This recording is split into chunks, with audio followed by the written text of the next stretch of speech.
Avec 3 vols directs hebdomadaires entre Abidjan et Doha, Qatar Airways connecte la Côte d'Ivoire au Moyen-Orient et plus largement à l'Asie. Un avion configuré 22 sièges classe affaires, 232 sièges classe économique et 15 tonnes de fret.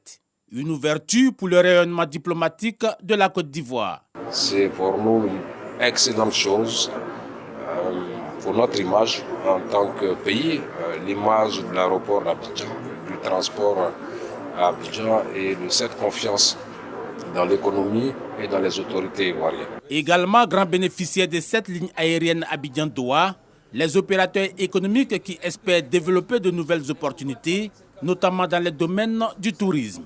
Le gouvernement s'engage à tout mettre en œuvre en vue de faire aboutir tous les projets visant à rendre la destination Côte d'Ivoire attrayante. Nous allons avoir axé nos efforts sur la démarche du tourisme d'affaires principalement et ensuite pour le tourisme de loisirs, étant entendu l'énorme potentiel.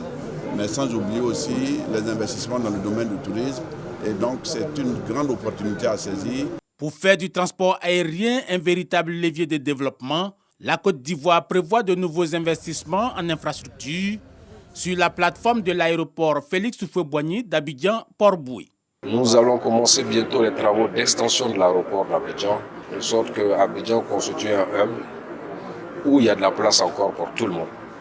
Et nous ferons les efforts pour accueillir le maximum de compagnies africaines pour que Abidjan soit une véritable plateforme de transport aérien. Depuis la certification obtenue en 2016, la capitale économique ivoirienne accueille en moyenne 2 millions de voyageurs par an.